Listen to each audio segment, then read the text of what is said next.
Hello everyone. Today we will discuss a very important poem written by John Keats, and the poem is none other than Ode to a Nightingale.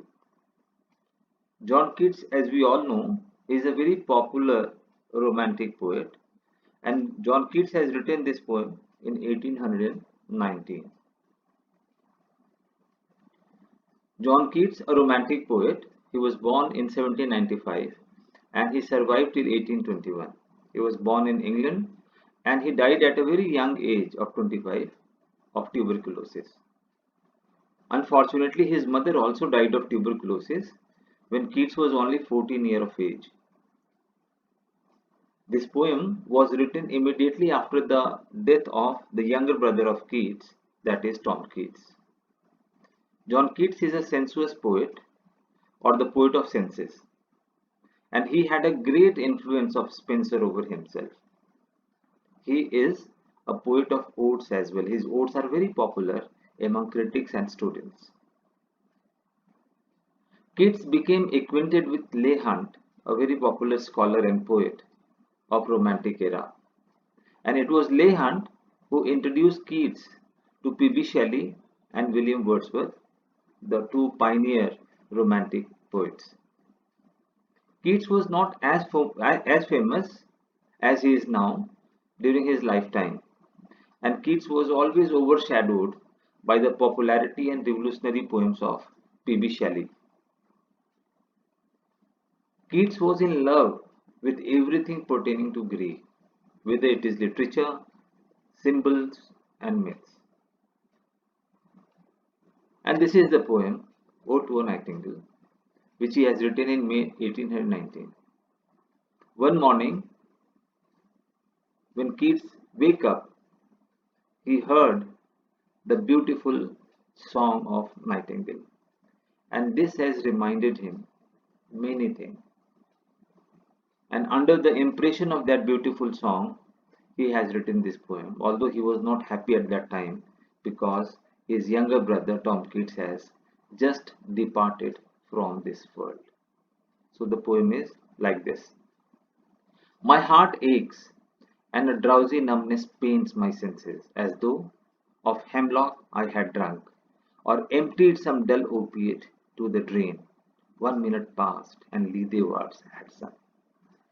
Now Keats, who is very sad because of the sudden demise of his younger brother, Tom Keats, he is trying to make us understand about the fact that his senses are almost benumbed. He do not know why his senses are benumbed, and he is contemplating whether it is because of some opiate or because of some intoxicant in the form of hemlock, or perhaps it is because of that he has taken bath in the river Lethe, because Lethe is a river of forgetfulness. Whatever might be the reason, but he is not feeling comfortable and he feels as if he has been benumbed. His senses has been benumbed. They are not working. They are not functioning. It is not through envy of thy happy lot, but being too happy in thine happiness. Now here he is addressing Nightingale, and he is saying that although I am not happy, although I am sad because of my brother's demise, but I am not jealous of you and your song, my dear Nightingale. I am not at all jealous of your fate, of your life. I am happy with you. I am happy in your happiness. That thou light winged dryad of the tree. Now he is addressing Nightingale as light winged dryad of the tree. In some melodious plot of beechen green and shadows numberless, singest of summer in full throated ease. Now Keats is unable to understand as to what is happening in the life of Nightingale which motivates him or her to sing a full throated song in this summer. Because in the life of human being, nothing is happy, nothing is satisfactory. People in our life are unhappy or sad because of one reason or the other. Oh, for a draught of vintage that hath been cooled a long age in the deep delve earth, tasting of flora and the country green, dance and provincial song and sunburn north. Now, author further contemplates that he is feeling benumbed, if he is not feeling benumbed because of what he has taken in the first stanza, now he is contemplating as if that perhaps he has drunk certain intoxicant, some wine or some intoxicant which has been buried under the earth, under the flora and fauna. Oh, for a beaker full of warm south, full of the true, the blissful hippocrene, with beaded bubbles winking at the brim. Poet is advocating that perhaps he has become intoxicant, perhaps he has lost his senses, might be because of certain hippocrene or certain other intoxicant, that I might drink and leave the world unseen, and with thee fade away into the forest. Now, author says that whatever might be the reason, but he is not in his senses. The reason being either hypocrisy or some other thing. But he is addressing the nightingale that, my dear bird, I wanted to die away. I wanted to leave this world because this is high time. I am not at all happy after the sudden demise of my younger brother. And I would be happy to live with you in your world, because it appears as if perhaps in your world there is no sadness. Had it been the case, you should not have sing the song the way you are singing in front of me. Fade away, fade far away, dissolve and quite forget what you among the leaves has never known. Now he is addressing Nightingale. He is in fact cautioning him that please do not come away near, please do not come near us, because our life is contagious in nature. Human beings are more or less sad. Human beings are not at all happy. Whereas you people are happy in your own world. Therefore, please do not come near us. The weariness, the fever, and the fret here where men sit and hear each other groan. Author says that, O Nightingale, our life is not good. Our life is full of weariness, full of fever, and full of fret. Here, if we sit in front of one another, we merely share our portion of anguish and pain and suffering, our groan.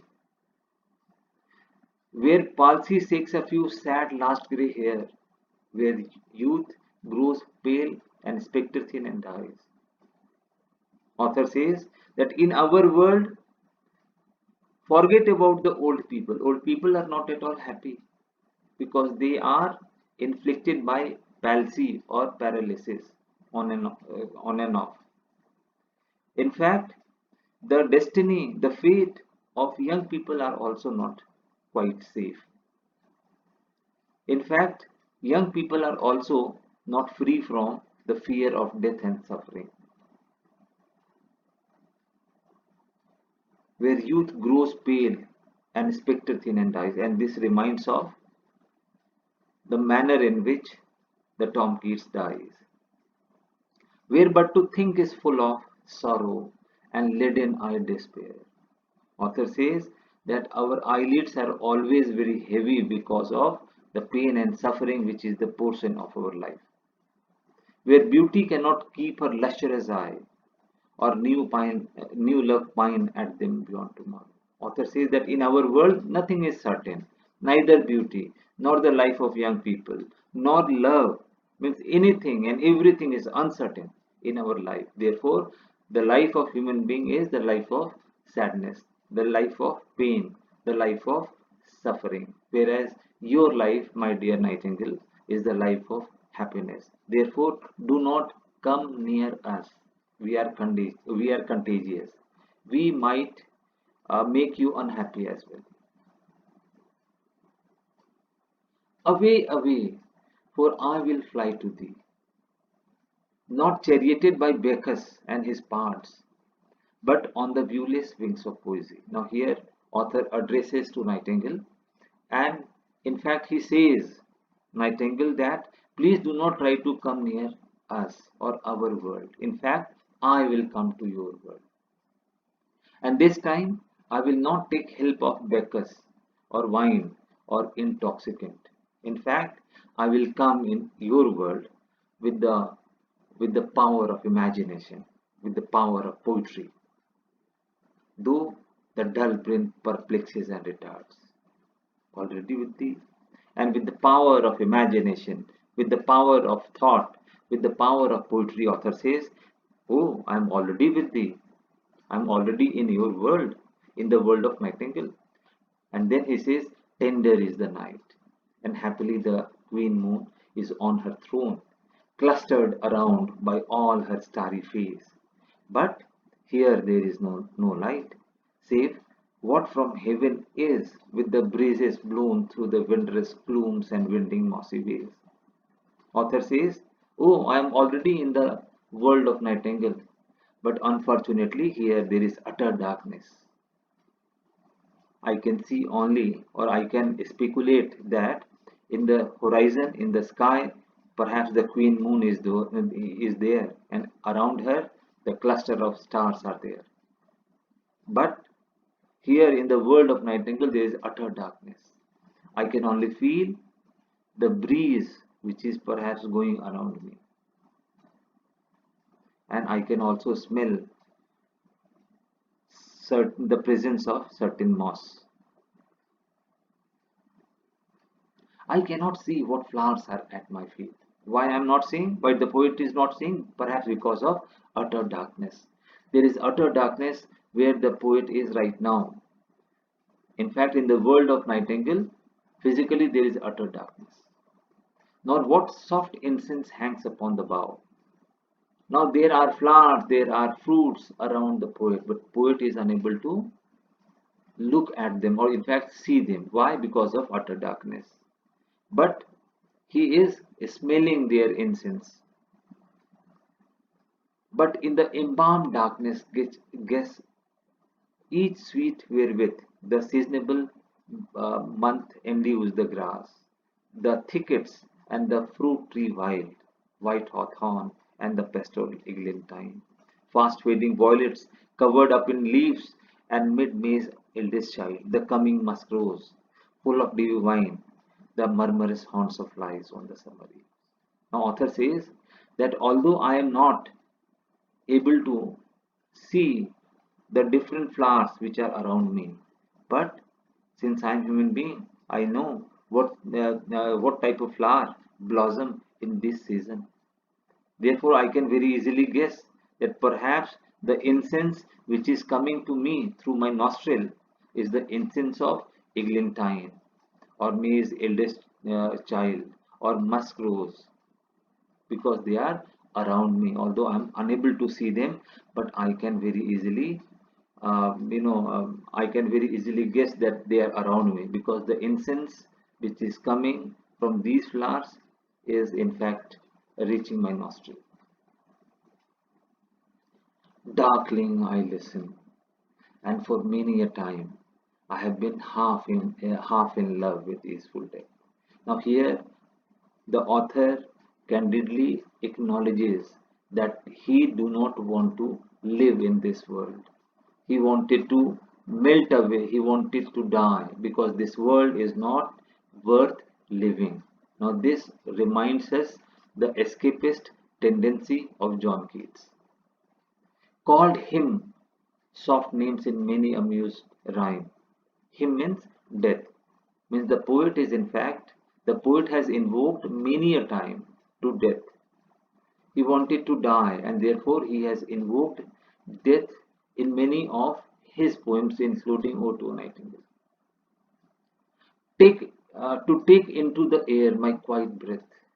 Now more than ever seems it rich to die, to seize upon the midnight with no pain, while thou art pouring forth thy soul abroad in such an ecstasy, still wouldst thou sing, and I have ears in vain, to thy high requiem become sought. Author says that I'm means this is very unfortunate that your voice, your song is so ecstatic, so beautiful, so melodious.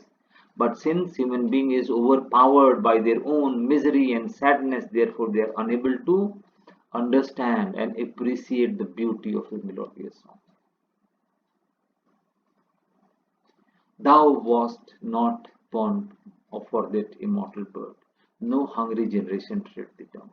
Author addresses here to Nightingale and he says that you are immortal. Now here, immortal means the author is not addressing the Nightingale. In fact, he is addressing to the song of Nightingale. The song of Nightingale is immortal in nature.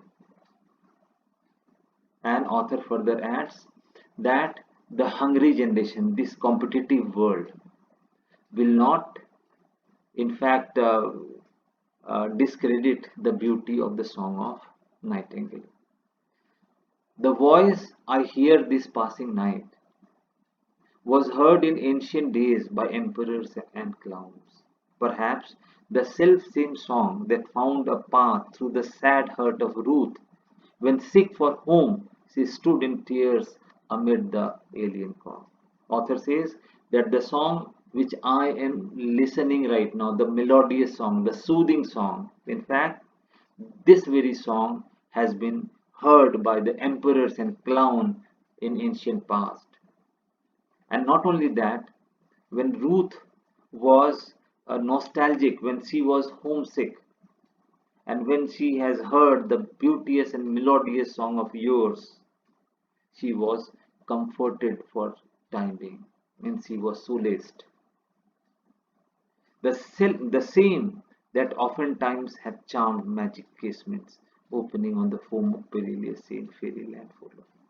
Means when sailors are far away from their motherland, and when at that moment they have heard about the beauteous and melodious song of yours, perhaps this has comforted them. Forlorn, the very word is like a bell to toll me back from thee to myself, a soul self. Author says that, oh my God, there is a limit of imagination. I have been imaginatively into your world, but finally, imagination has its limit, and now, unfortunately, finally, I am finding myself in my own world. Adieu, the fancy cannot cheat so well, as she is famed to do, deceiving ill. Author says that there is a limit of fancy, there is a limit of imagination, because as far as the practical world is concerned, finally we have to reconcile with that. Adieu, adieu, thy plaintive anthem fades, past the near meadows, over the still stream, up the hillside, and now it is buried deep in the next valley glades. Was it a vision or a waking dream? Fled is that music. Do I wake or sleep? Now, author says that the beautiful melodious song of Nightingale, it appears as if it is receding away and away from my presence. And finally, author is perplexed. He is unable to understand whether what he has seen, what he has written, was it because of a trance-like situation? Was it because of certain waking dream? Was he awake or was he asleep? There is a question mark. Now there are certain literary devices and allusions in this particular poem. For instance, the river Lide. Now Greek and Roman mythology. Now underworld's river of forgetfulness means people means soul. They used to take bath in the river Lide, and the moment they take bath, they forget about their past life. Flora is Roman goddess of love. Hippocrene, Muse's fountain. Bacchus, Roman god of wine. Ruth, widow who left her people for a new land. Now there are certain literary devices. alliteration and assonance. Fade far away and quite forget. Perhaps the self-same song, while thou art pouring forth thy soul. Thou was not born for death immortal birth. Now, alliteration and assonance are there in these lines. Personification, death. Death called him soft names. Now here death has been personified. Fancy has been personified in cannot cheat so well. Youth personified, grows pale, spectre thin and dies. Beauty personified once again, cannot keep her lustrous eye. Love personified once again, pine at them. So these are other literary devices which has been used, synesthesia, Dixon style. So this is all about this poem. Hope you have enjoyed. Thank you. Thank you very much.